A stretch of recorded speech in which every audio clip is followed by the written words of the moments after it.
Hey everybody, George Moorhead, Bentley Properties. So today we're going to talk a little bit about move-up mistakes and what the 6 common move-up mistakes are. So again, my name is George Moorhead, Bentley Properties, and I have been practicing real estate for about 26 years. I've completed over 2,000 residential and commercial transactions. So a lot of people ask us, why? Why does this happen? Oh, let me step back. Make sure you hit your wow button. Let me know that you can hear us, and if you have any questions, again, post them up in the right-hand corner. We will answer them. We will go through all of the different questions. Last week from doing the what is title, a lot of things came out. People had different questions. They were very appreciative of the information. And then, of course, somebody said, hey, you've been talking a lot, and, really, what is the biggest deal when dealing with escrow and title?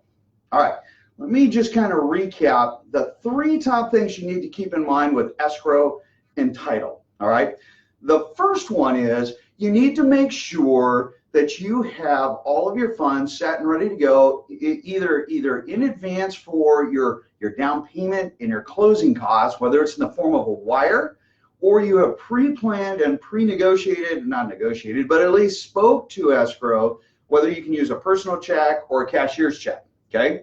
Now, second item, dealing with title. Review it, read it. If you have questions, you need to make sure that you're going back and discussing it with the senior title officer. Make sure that you completely understand everything that is there. Now, here's the really easy part, okay? It seems complicated, but it's not, all right? It's most title reports are very simple. They have the standard stuff, all right? But just be clear as to what they are, because then having a clear understanding of what is attached to your property is absolutely important, all right? Okay, third one, people are asking about insurance. George, you mentioned insurance and they're collecting here in advance. Does the lender choose the insurance for your homeowners? And the answer is no. Well, okay, mostly no, right? Okay, if you do not have an insurance policy, a homeowner's insurance policy, all right, and you choose not to get one, the bank will buy you one. And it will be anywhere between 3 to 4 to 5 times as much as if you just got your own. So get your own. Many people say, okay, George, where do I get my insurance? Well, that's simple enough too. Who do you carry your homeowner's insurance through? Or your automobile insurance? They also carry, 99% of the time, homeowner's insurance. And in fact, you can save money on your automobile insurance when you also have homeowner's insurance with them. Now, there's a lot of different companies out there, whether it's a brokerage or you go one of the, the direct to some of the other companies, USAA, Allstate, Farmers, Pemco, was a little lizard dude. Anyway, so you get the idea. You get to choose. It's your policy. There are minimums that the bank is going to require, and that is called a replacement value. And that's why they need a copy of your binder. So when you go to your insurance company and say, hey, woohoo, I'm buying a house, I need to get an insurance policy, they're going to ask you certain questions, which is perfectly fine, right? What's the age of the home? What updates have been done? Have they done any permitting? Things like that. And they're going to want to make sure that as you're getting that policy, that it has total replacement value so that you're being insured for enough, right? You don't want a shortfall in the event something bad happens to your house. They want to make sure that it is fully covered, all right? So those are important things. Your agent, whomever you're working with, will be able to, meaning insurance agent, right, will be able to help you work through all of those questions and make sure that you get the proper coverage, and the bank will be happy, and of course, no issues. So those are the 3 key things with escrow that you want to kind of keep in mind as you're moving forward. And if you have any other questions about that, just give me a quick heads up, shoot me an email or a call, and we can go over all of that, all right? Okay, so today, move-up mistakes. So let's talk a little bit about why, George, are you going over move-up mistakes? Okay, well, because I've done over 2,000 different transactions, there are certain things that tend to rise to the top as far as a common challenge to buyers. And so today I thought, you know what, let's go through some of these so that if you are a move-up buyer, okay, you currently own a home and you're going to move up to another home, or if you know of somebody that is going to be moving up, this will be really important for you to at least make sure that you're avoiding these three common mistakes. So the first one I like to say is entering into a transaction or starting the process through rose-colored glasses, right?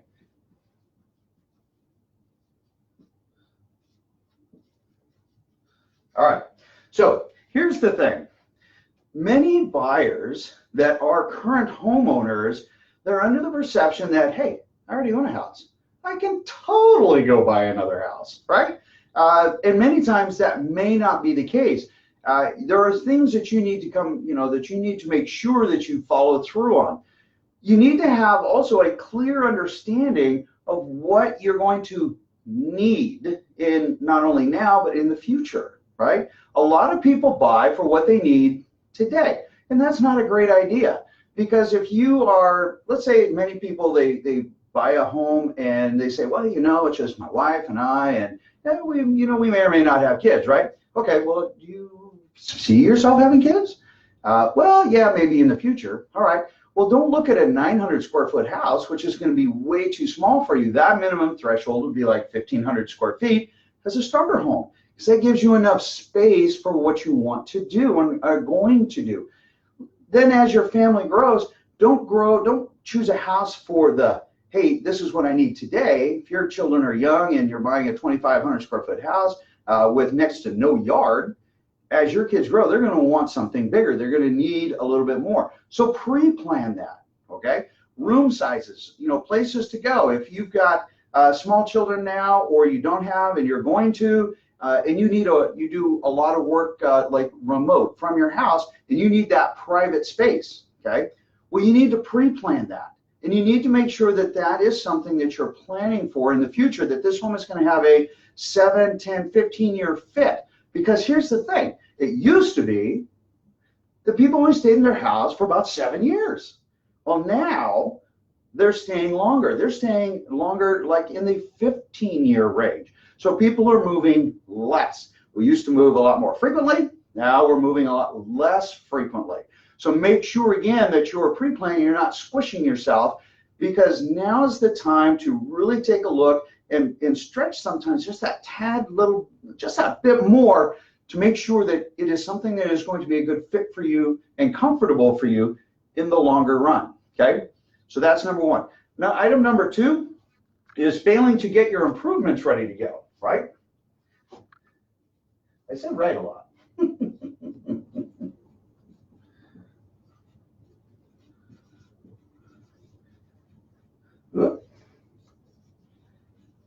All right, so failing to prepare your home. A lot of people say, okay, well, you know what, I've got a great house and I really don't want to do a whole lot to it because I'm not going to be here. All right, I get that to a degree, but if you're looking at capturing the highest and best price, right, there are options that you need to consider. And as I like to say, no idea is too ridiculous to consider. Now, don't get me wrong.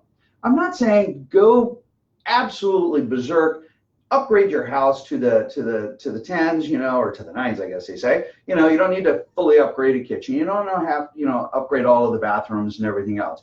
If you choose to, depending on price point of your home, it may make sense, okay?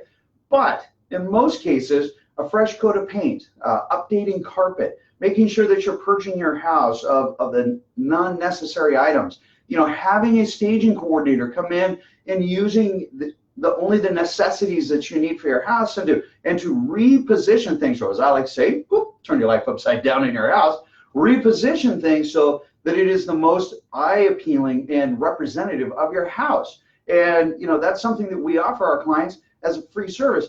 And you need to make sure that you're doing that, okay? Because then you're actually meeting the highest number of people when they come in. Because remember, the man might be the head of the household, right?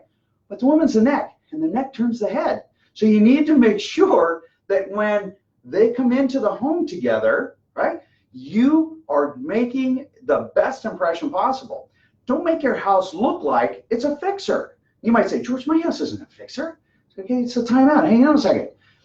Let's think about it the other way. Yes, you have a beautiful house. All right, but what if? What if your house needs to be painted? Maybe you've got some personal colors that you like, okay, like lime green, but is not a good fit for, for the average buyer. And that's what you need to do. You need to look at it. What is going to meet the needs of the average buyer out there? So painting, if it needs to be done, that might be one item. Maybe the carpet, you know, hey, you know, my carpet's in great shape. Look at this carpet. It's awesome, man. All right. Okay. But your carpet is like 7 or 8 years old. So you have tracking marks. You have things like that. And many times it lays down, or, you know, it doesn't have that nice, perfect look to it. Okay. Well, understand that might be a second item. And then let's say you need to update your countertops, which is a super easy thing to do to give a nice kind of fresh appearance to a kitchen, right? Okay. Well, once you start stacking these on top, you go from, hey, this is moving ready to, now I got to do all these things. That becomes a fixer. So understand that is a perception thing. And it's typically 3 times what you might be looking at as far as your actual cost that gets negotiated in price. So you need to be mindful that it translates into dollars. So when we recommend a update, we want to make sure that you're at least getting a dollar for dollar return, if not $1.10 per dollar invested, or even up to $1.50. And you know, anything above that's a winner chicken dinner, right?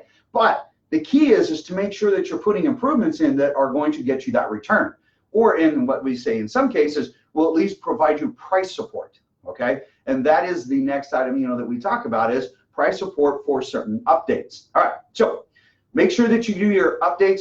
Make sure that you're open to them. Now, there are times where you might say, George, I don't have enough free cash. All my cash is tied up into this house. I got tons of equity, but I don't have enough free cash to do these things so I can get the highest and best dollar. All right. Well, people like myself can help with that. We have helped out many clients in the past so that they can actually do some of these upgrades, because remember, I build houses as I call it a hobby, but it is my artistic, you know, work that I do. So I have all these vendors available to you. And so we actually get better pricing, right, in which is passed directly on to you. And then we will help you get these updates made.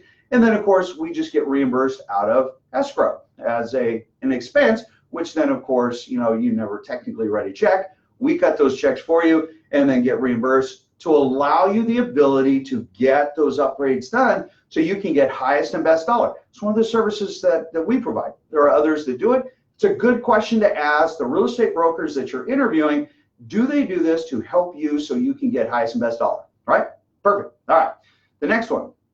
Do I need to sell first? Okay. There are some buyers, you know, that are entering the market who own a home, and it kind of falls into number. I kind of combine 2 and or 3 and 4 together, but number 3 is sell first, right? All right, which also translates into the real estate catch-22, right? Whoop, that's right. So those two kind of go hand in hand. So you might say, okay, George, what the heck is a real estate catch-22? Well, the real estate catch-22 is the concern of putting your house on the market, not having a home to go to, and at the end of the day, either A, owning 2 homes if your home doesn't sell, or no home at all if your home does sell, and you're not able to secure that next home. That's the real estate catch-22, hence the term catch-22, right? So there are ways of accomplishing that, and we can have a different conversation about that, one of them being an off-market sale to a pre-qualified buyer. We happen to have 750, so it helps to mitigate that real estate catch-22. Selling first is one of those concerns, right? And you need to make sure that you are clearly understanding that, hey, if my home sells first, what do I need to do to make sure that I am not homeless, right? And that's absolutely a critical aspect of that buying process as a move-up buyer, and making sure that you have that plan, which kind of goes into the rose-colored glasses, make sure that you have a very clear understanding of what you want, what is the cost, and then the next one, number 5, getting pre-approved. Right? You might say, well, let's just talk about a story I had yesterday. And this is kind of interesting. Having a conversation, the guy says, hey, you know what, George? Because I asked, hey, have you had an opportunity to get pre-approved, or will you be paying cash for your next home? And he's like, George, he says, I own 2 homes. I own them free and clear. And, getting financing is not a big deal. And I've got my, I've got my 10, 15, 20% down. I said, that's awesome sauce. But have you gotten pre-approved? He's like, well, no. So he went ahead and, after having a very clear conversation why it is so important. Well, here's the challenge, right? So he owns 2 homes free and clear. He pays cash for everything. He's got some money in his account, not enough to pay cash for the next home, but because he pays cash for everything, he has no credit. And you have to have credit to purchase a home. Now, yes, there are things that a lender can do depending on the lender's skill sets, right? They can, quote unquote, build credit based on utility bills, based on paying taxes and other things, but it is not anywhere near as good as having a true credit score. And so in this circumstance, he's looking at it and he's like, oh my gosh, I have 2 homes that I own free and clear. I got money in the bank. I've got proven business. And yet I'm having a challenge because I have, quote unquote, no credit. Okay. Well, that's going to pose a problem because now think about it. He gets ready to go out and buy a house, or if he decides to sell a home and then go purchase a home, right? And he needs to get a mortgage, he can go all the way through this process, tie up a piece of property, get his under contract, and now he can't do anything because he's stuck. And now that basically could flip both of those transactions and ruin his plans of buying that next house. So make sure, even if you own a home, make sure you get pre-approved so you have a very clear understanding of what you can do next, because that makes absolute perfect sense. All right. The other thing is, it also, when you are looking at selling your first home, if that is what the plan is, right, you need to make sure that what you are going to be doing next falls in line with what the banks are going to require. Okay. And that is absolutely critical. Getting pre-approved is, well, it really maybe should be more towards the top, but don't think that just because you own a house now that you're going to be able to buy a house again. That isn't always the case. And you need to make sure. It also helps you to understand, based on the net proceeds, what I'm going to have in my pocket at the end of the day, is that going to be enough to purchase what I want in the future? Does my income support that with my larger down payment from the equity of my house, and then going through that process? Make sure that that is, again, well thought out business plan for you and your family, so there's no false starts. A really good real estate broker, a really good loan officer working together are going to be able to help you get the answers that you need so you can make the best plan for you and your family, which is exactly what you want. Because I'll tell you, the stress of trying to make that transition is almost insurmountable. Most people, it's just crazy. So we go to great efforts to ensure that that is as smooth as possible of a transition, and that you have all of your ducks in line, as they say, right? All right, let's go to the next one. The next item, especially if you own a house right now, is doing what we call a simultaneous close, all right? Or closing 2 properties. You see that? You can.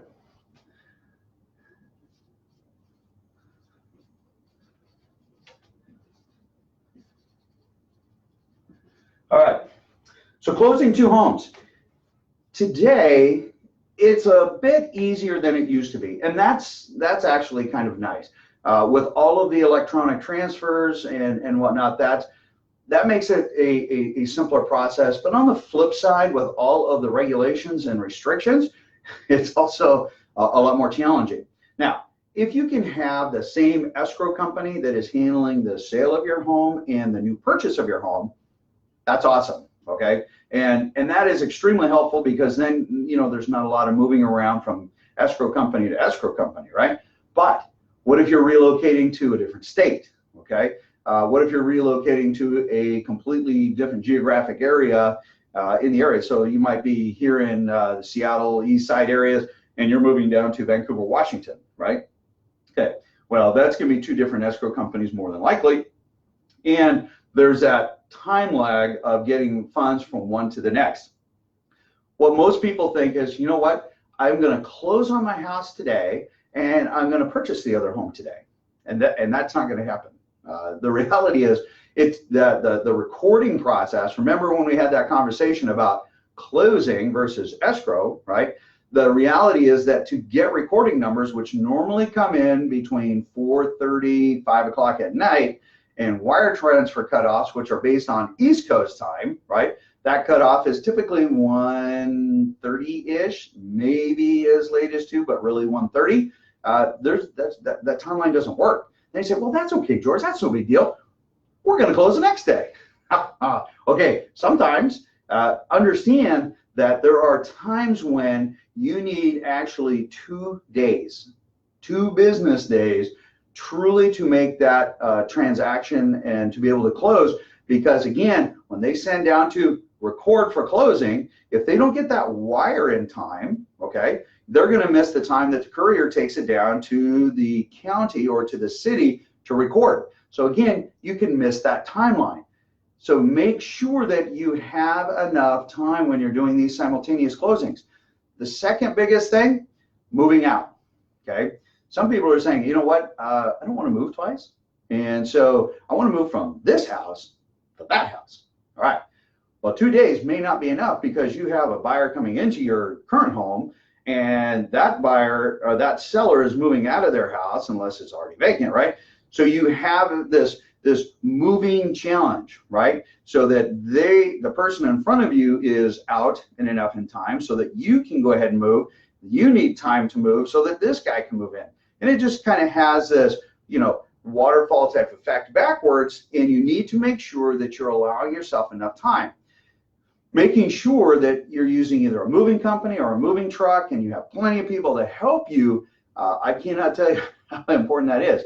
The other thing is, remember, our purchase and sale agreements pretty much statewide, the date or time of occupancy on the date of closing. So if let's say Friday we close, you don't get the keys technically of that home until 9 p.m. Well, who's moving at 9 p.m., right? Unless the home is already vacant and that seller has said, yes, it is okay for you to occupy that home, technically you don't have until 9 p.m. So again, make sure that you're allowing yourself enough time for that move, all right? And to make sure that your home is broomed clean. Don't leave a disaster, you know, and junk all over your house, which you technically can't do per most purchase and sale agreements. You need to leave it at least broomed clean. Same thing with the home that you're moving into, okay? You want to make sure that it's broomed clean, make sure it's left in the same condition. This all takes time. You need to make sure that you have a minimum of 3 days to accomplish that. So you need to plan that, okay? There are some sellers that we have had that actually will hire a big moving truck, okay? And they will load everything in their house, make sure that the house is broom clean. They're literally sitting behind the wheel to drive to their next house on the day of closing. That's fine, but make sure that the house that you're going to is going to be ready. Do you need to have that home cleaned before you go in? Are you going to clean it afterwards? Is there anything that needs to happen prior to you moving in, right? Okay. What's not on the 6 items here, but something that is absolutely important to also remember, make sure that you're addressing all your utilities. We actually have a weekly recommendation starting about 5 weeks in advance of how to best prepare yourself for your move.